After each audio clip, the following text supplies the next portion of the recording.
very often leadership wants to track everything. So again, if you can show results, so let's say I can, like at PIRCH, we have installer level 1, 2, and 3. If I can show that my guys are going from level 1 to 2 quicker, and the training is on a web server somewhere and we're not tracking it, then I can make a case for, no, we don't need to track it. Who cares how many people took the training if they're getting promoted faster because they're skilling up faster? Welcome to Making Better, a podcast from Better Everyday Studios devoted to helping small learning teams have a big impact.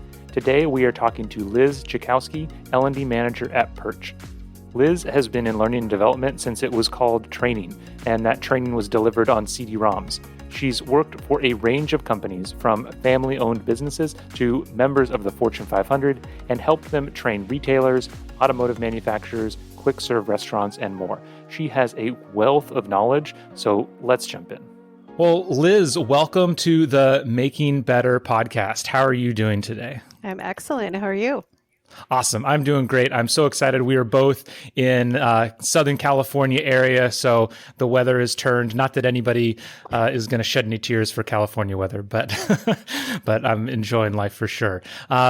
So excited to have you here today. So to kick things off, I gave a little bit of an intro for you early on, but I'd love to just get a quick understanding from you in your words, kind of what has your journey into and through learning and development looked like? Sure. Well, I, like many young people out of college, had no idea what I wanted to do. I was a theater major. Ah, yes. So worked in retail and moved out to California from New Jersey and saw an ad in the paper. Yeah, I'm old. Help wanted ad in the paper, and it was for a training and development company, but you had to have retail experience, which I had. Okay. So went and worked there, and my first client was Lazy Boy Furniture. So I'm like 23 years old building training for this huge company with no experience whatsoever. And that was like the best place I've ever worked because I got exposed to clients like Petco and Target and Best Buy, all the big retailers, that anything from a large to a family-owned jewelry store in Canada to a liquor store. It was amazing. And went to work for some other consulting firms in Southern California, servicing the big automotive manufacturers. A lot of them are based out here in Torrance and SoCal. And then worked for Qualcomm, which is a very large company, also in San Diego, for a while on a very large L&D team, and got a call one day from my retail consulting firm. They wanted me back because they were still doing DVDs and workbooks. And they got a huge client, and it's like, what's e-learning? What is this stuff? What you're talking about reusable learning objects? What does that mean? And I'm like, so they brought me back, and I worked there for a while, and then they sold part of the company. I opened up my own company for a while, and then COVID hit, so all the business went away. All the business went away. Yeah. No more. Yeah. So now I'm with a company called PIRCH, which is a luxury retailer in SoCal. We sell $10,000 faucets. And hey, you gotta take it proudly. Gold-plated faucets to the rich people. Go. It's actually a fascinating company. But right now I head up a L&D team of 4 individuals, and we've got around 500 employees. Okay, awesome. So that's awesome. That I gotta dive deeper into kind of that current spot then with your current company. What are some of the big challenges? You know, you got a decent team for a mid-sized company and super high-end brands, super high-end products. What are some of the particulars around learning and development in that kind of environment with this really high-end product? Well, so we have installers, we have showrooms, and we have project coordinators. So it's not all showroom stuff, but in particular with the showrooms, the business historically catered to designers and contractors and builders. Yep. And recently, our leadership team smartly is going after homeowners because that's how you're going to expand market share. Yep. So the challenge with that is our sales consultants are used to servicing customers who make an appointment, who are regularly bringing business in. They're not used to walk-in traffic. Yeah. So it used to be the customers were very highly knowledgeable, came in a lot of times, and now it's a totally different customer. Totally different. And it's a mandate that we're going to go after the homeowner segment of the world. So what do you do with that? You have to do culture change. and that's Yeah. hard. Um, so what we did was we started, and this isn't a traditional training and development thing. We started mystery shopping the stores. So a secret shopper comes in Okay. and has a scenario. You know what? I need a new refrigerator, but I'm also looking at water filtration, and I want to remodel my kitchen. And we see whether they get properly serviced. And then we also have a customer experience training program that teaches the sales consultants what we want right to look like. Yeah. So there's no excuse where they can go, oh, I wasn't trained, because they have Yeah. training. And so initially, the reaction was very negative. Yeah. Like, Yeah. why are you doing this? You're shining the light. You're upending my world. Even leadership was like, oh my gosh, we didn't know our baby was so ugly. And since this is from about a year ago, and now it's people actually look forward to it because they're getting 100% on their shops. Yeah. And they're congratulating each other. And actually, we are getting a platform called WorkVivo pretty soon, which is like Facebook for work. Okay. I'm really looking forward to that, because that way they can high five each other on the platform. Yeah. So that was kind of a journey. But what I found with any kind of learning and development initiative, you've got to have metrics or data, whether it's a Yeah. shop or we're looking at sales increases, or with our installers, do we have a lot of callbacks? That is what's going to get that behavior change, is actually showing results. And also, if you need resources from leadership, like let's say I wanted a new learning management system, I can't ask for that unless I'm showing results already. Yeah. Yeah. Yeah. Kind of a catch-22, because without a good learning management system, nobody takes the training. But Until people are taking the training, you can't show results. yeah. Yeah.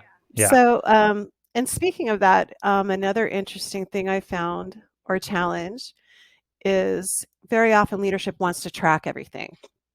Mm-hmm. Speaking of an LMS, they want to track everything. But if your LMS isn't easy to get to, if you're an installer and you're on an iPhone, Mm-hmm. Mm-hmm. they won't do it. So then the question becomes, do we really have to track it?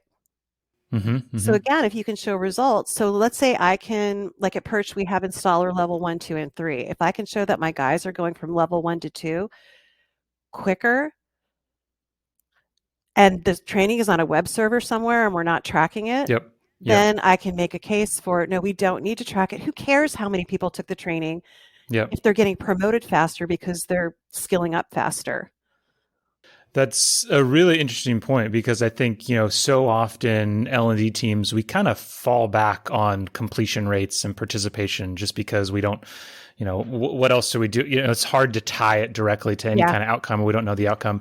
But that's such a great example of how if you do take the time to identify that outcome, it so dramatically simplifies everything else in your endeavor. Maybe you don't need to track all that other stuff, because if you can make the case that it's your stuff, if it's your work that's helping that happen, then what else matters? That's exactly. really interesting. Yeah. So you don't have to track everything. Yeah.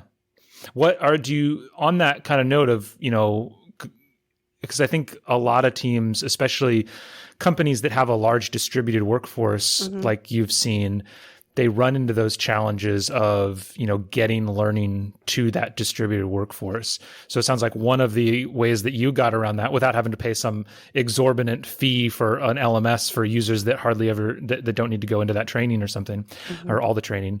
What are some of the ways that you've found successful at getting learning to a distributed team? Sure. So for like our installers, and we actually didn't initiate this, the business initiated it, but they take pictures of the job site to show that the work was done, the $40,000 refrigerator was delivered, and that no damage was done to the property. So the business bought iPads for the trucks. And the reason they did that was because iPads could take better pictures. Yeah. So now, instead of having to use their little phones, which are literally, I will show you how big our work phones are. They're teeny. They're teeny. Yeah. Okay. This is a real iPhone, and this is my work phone. So those are the ones that I like. I always want a smaller phone. I hate that the world has gone to these iPad minis for phones. Yeah. So now they're able to get to their training on iPad. Okay, so great. It makes it easier. Yeah. I haven't convinced leadership to get off the LMS yet, but it is something that we are actively working on just to make it easier for the guys to get to what they need quickly, because the leadership will let them sit for an hour on Monday and do training at the warehouse before they go out. But once they're on a truck, it's like, I Yeah. can't remember how to install this built-in 3,000-pound refrigerator. I just need to be able to go and look. I don't want to log into an Yeah. LMS. I don't want to go there. So Yeah. You anything don't want to that, log into an LMS. You don't want to have the lesson you need embedded in a giant course that you have to search through. Yeah. yeah, so that's something we're planning on doing, is just putting the videos up somewhere where they can access them quickly. Yeah. Hmm. Yeah. That's awesome. That's awesome. Great. Going back a little bit, because before you've worked here, you spent a lot of time working with a lot of different companies of all different sizes and all different, Hmm. all different industries. I'm always really interested in this idea of like how learning teams are organized, because it feels like every company comes to a different solution. Yep. What are some different ways that you've seen? And then if there's any that have been more successful or Sure. less successful. Yeah, this one's near and dear to my heart. So a lot of clients that I worked with over the years, their entire L&D organization reports into HR. Now, Yeah. I'm not saying that having some of L&D report into HR is a bad thing, because certainly new hire orientation, Yeah. culture, diversity, equity, inclusion, and belonging, all that stuff really belongs in the HR space. But when you're doing team specific, so for example, I'm trying to train my retail stores how to do a better customer experience and how to have product knowledge. It is much, much, much better whether they report into HR or they report into the retail operation, to have that team embedded in the retail operation. And Yeah. typically, if they're reporting to HR, that doesn't happen. So Yeah. they need to walk the job site, be out in the stores, understand you can't train people in a retail store if you're up in some ivory tower and No. you've never worked there, and Yeah. you don't know what the customer experience currently is like and how it needs to improve. So the best, whether it's a small organization or a big company, the best teams I've seen are when people who are doing job specific training have a specific stakeholder. So if you've got installers and retail, your installer trainer people should be embedded with that team. So that's kind of the Yeah. way that I've seen it work best. Yeah. That totally makes sense. I think, yeah, I've always felt that the ultimate answer always has to be some kind of matrixed organization where Yep. either you're like formally reporting to HR and informally reporting out to the business leader, or you're formally reporting to the business leader and you're informally reporting to HR. It's got to be one or the other, because there's just as many. I don't know. I'll ask you this question. Have you ever seen it where, because of that need, to have training out in the business, that it facilitates the creation of silos, and you have like this sales training team and the customer support training team, and they almost become at odds with one another? Not, I haven't seen that Okay, happen. that's great. Yeah, but I've typically worked at companies with very strong leadership where everybody's rowing in the same direction, like we all have the same goal. Yeah. Where you get Yeah. siloed is where people don't have clarity on where the company is going. So Sure. so for example, if you have a very strong senior leadership team and they're doing those regular town halls, if it's a small company, it could be in the building, or if it's a big company, it's online. But everybody knows, okay, here's where we're going. What questions do you have? And then what are the problems that you're having? And then at the next town hall, we fix it. That kind of prevents those silos because everybody's getting the same information. That makes sense. Yeah. That totally makes sense. It is such a perfect example of just like so many things, so many problems that people come to training for aren't actually training problems. Yeah. And, so there's something else going on. It makes sense that a lot of training problems aren't even training. Like the problems that we have, the root cause isn't the training. It's like something else. It's some kind of cultural thing. And try as anyone might, you can't create a learning culture that's like divorced from your company culture. Like it's just not going to happen. Yeah, that, or we don't have standards. So if you don't Mm. have standards to train to, Training's not going to help, right? So Yeah. it's like, Yeah. okay, if you can walk into, I'm sorry I go to retail so much, but that's been my life for the past That's great. 25 years. Yeah. If I go into a retail store and no one's saying hello, but leadership isn't saying no, you have to greet customers. Yeah. Training isn't going to make them greet customers, Yes. right? So, 100%. yeah. It's still the incentives there. And yeah. Yeah. So how often do you see that outside of kind of like the incentives? Do you often see that it comes down to a documentation challenge of like, you Absolutely. don't know what does right look like? Absolutely. So, when I owned my own company, I did a large project for a company up in Canada called Rogers Communications, and they're the same thing as Verizon, but they're up there. And one of the things we did as part of that project was create SOPs, Yeah, standard operating procedures, absolutely. because without that, the manager has nothing to stand on. I mean, as a manager in a company, if you don't have a policy to address what happened, okay, I'll give you an example. What if two people create a sale? How does the commission split go? And if it's just up to, it creates Whoever. all kinds of battling and controversy. And all you needed was a policy. Yeah. And it puts the manager in a horrible position because then the manager has to make the decision. And Yeah. suddenly everybody hates the manager. Well, it's not the manager's Yeah. fault. It's the company's fault for not having a policy. So, yeah, Yeah. SOPs are really important. Yeah. So whether it's that example or other examples, how do you often see it? Is it kind of an identification of, hey, we can't do training because there's not an SOP. You need to go write an SOP, or is it like we're going to help you write an SOP? Yeah. Like, okay. Yeah, Yeah. we wind up, even though it's really not L&D's job to do that. Mm-hmm. If my experience has been unless L&D helps, it either doesn't happen or it's so poorly written that there's all kinds of holes in it. Like it Yeah. doesn't include the why is the biggest thing I've seen. Yeah. They just say do this, do this, do this, but it doesn't explain why you need to do it that way. Yep.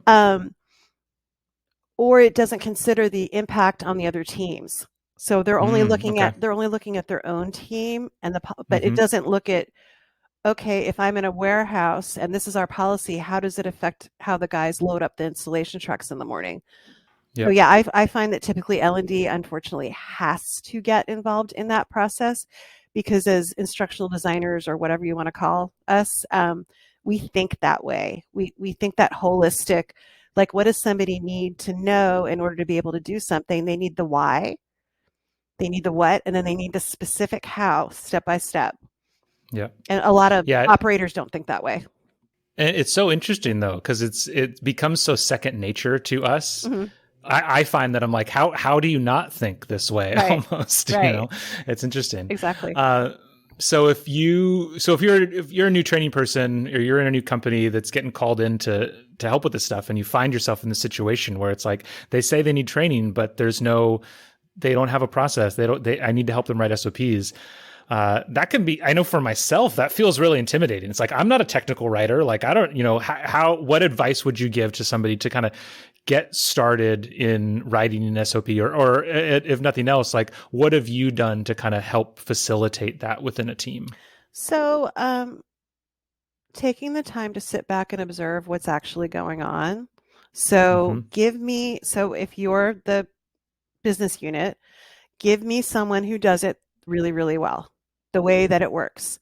Let me shadow them and then let me interview them. Then give me somebody who doesn't do it really well so I can see the impact of that on other teams.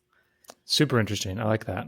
And then document it, and then you have to socialize it. So you get in a meeting with the stakeholders and be like, look, is this it? But then test it. Like give it to, let's say you've got 25 people on a team, give it to 5 people, let them do it that way and make sure it works before you publish it. I'm thinking, I don't know if you've seen this video that it popped up a couple of years ago of a dad had his like 5-year-old right directions of how to make a peanut butter and jelly sandwich. And he's like, just like, there's just these giant leaps in logic, and he's like Uh-huh. rubbing the bread around Yeah. on the table and stuff. Yeah. That's funny. Yeah, it's so great. And I think, but it's true, a lot of, even when companies do have SOPs, so often they kind of look like that. And it's one of the benefits, I feel like, for having an outside group like L&D come in to Yeah. help with the creation of that stuff, because the people in the organization, there's one set of them that know the leaps, and they don't see them because they know the information. But then there's another group of people who are usually new people who don't know the leaps, but they're afraid to raise their hand and ask about it. Yep. Whereas we don't care. I always like to say, like, my job is to be the dumb person in the room. Like, that's my job. So I can ask those. I can be like, that doesn't make any sense. I don't understand what you just said there. Well, I mean, you brought up a really good point. Is a lot of times I've been in situations where people are like, "Well, you're not an expert on blah blah blah blah. How are you going to train on it?" I'm like, "I'm the perfect person to train on it because I don't know anything. So if I understand it, your new people will understand it as well, and you've just expanded your hiring pool by this Yeah. huge amount because you can hire somebody with no experience and teach them. You can hire somebody with great people skills or whatever it is that that great organizational skills, but they don't have to come from the industry. And all of a sudden, you can just hire so many poor people. Yeah, and I think that right there is such an indicator when you look at resumes that are asking for such specific experience. It really is an indication of, in my mind, almost kind of like the average state of training across all companies and industries. I came from the military. The military is training, right? Yep. Like, that's what the military is. Yep. And so as a result, I was used to a world where they didn't care what job you did. It was all about bigger picture, like leadership ability or communication ability. And you were constantly getting moved from one job to the other you'd never done anything like it before.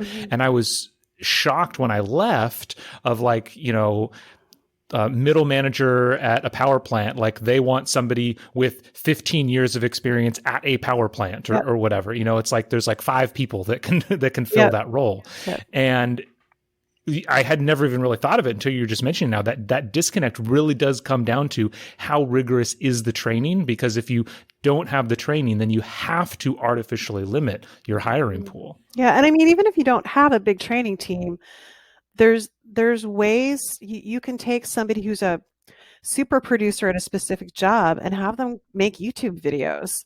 Yeah. You don't need an L&D department. It doesn't have to be fancy, so there's always a way to do it. Totally. I think that's really, really correct. And that's, I mean, the number one place I still believe, probably YouTube today is the number one learning platform in the world. Absolutely. Like, it's just where everybody goes.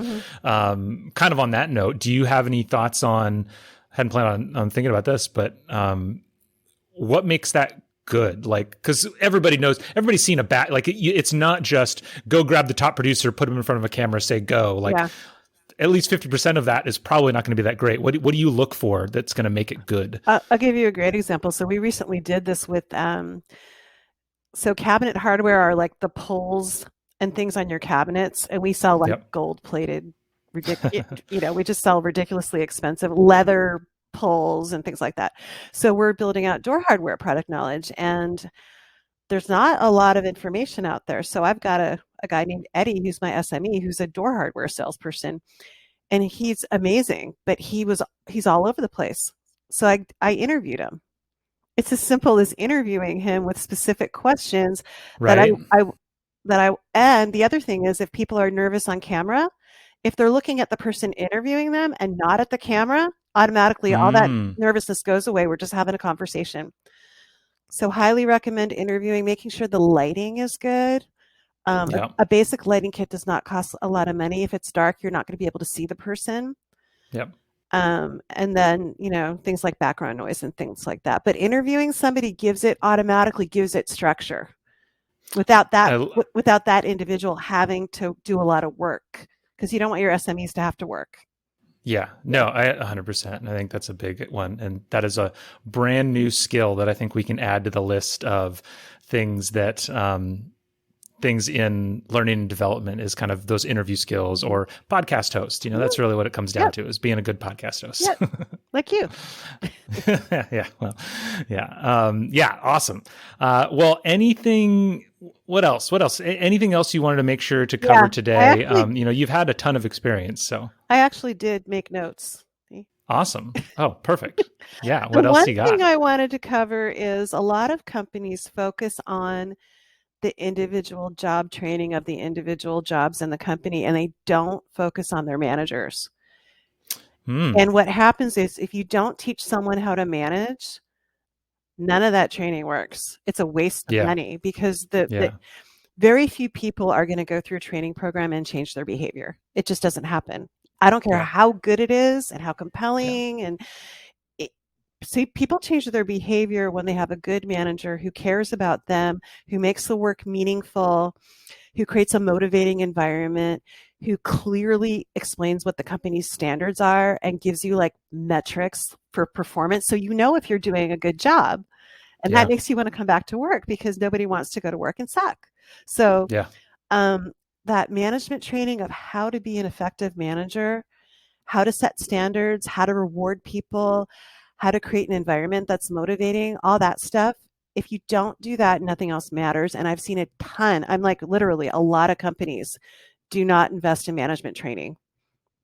Which is so interesting, because I think the advice that I always give is like, if you're just starting a new L&D team, or your company's building or whatever, what's the minimum required elements? And it's like onboarding and manager training. It's like, those are the two highest ROI things you could ever do. Yeah. And just like you mentioned, if you don't have those things but have excellent other stuff, all you're doing is upgrading the new hires of other companies, because they're just going to leave. Yeah, they will, because they'll get frustrated. I mean, research shows, I think, isn't it, like the number one reason why people leave is they have a bad manager? Yeah, I think that's definitely it. Yeah, I mean, that's the phrase, right? People join companies and leave managers. And we often promote our best employees to managers because they're good at the job, but they don't know how to manage people. Exactly. Yeah. Exactly.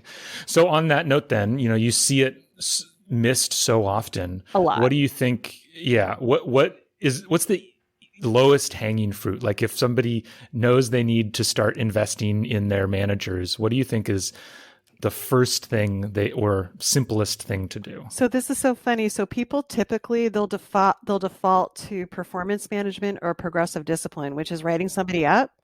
Yeah. And like, okay, that won't work because you're just getting rid of people. So I think interviewing and hiring and training and coaching, those 4 things. Okay. How do you interview to get the people in the right roles for the right reasons? Mm-hmm. And then how do you make the offer and make it attractive so they'll want to come work for you?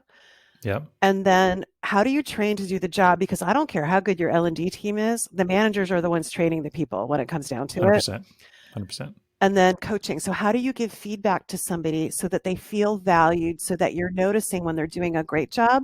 And that way, when they're a little off, you're just course correcting. You're not coming down with a heavy hammer and writing them up. But what I typically find is that when you ask somebody, hey, we're going to do management training, what should we do first? Let's talk about writing people up. And I'm like, oh my God. No. It's so true. When I think back on it, like, performance management is always that hot topic. It's always what people want to start with. That's interesting. Because it's easy. It's easy to, but it's harder to have feedback conversations with people if you don't do it on a regular basis. Yeah, absolutely. Well, Liz, thank you so much for taking the time. We've covered a lot, but hopefully we got a few nuggets, and then maybe we can come back sometime and we can have you on again. That'd be great. I really appreciate it. Thank you. It was fun. Awesome. Thank you. Bye.